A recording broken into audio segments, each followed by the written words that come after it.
वैष्णवांची उभी पंढरी आज नादावली.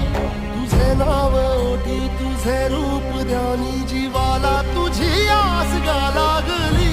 जरी बाप साऱ्या जगाचा परी तू आम्हाले कराची विठू माऊली.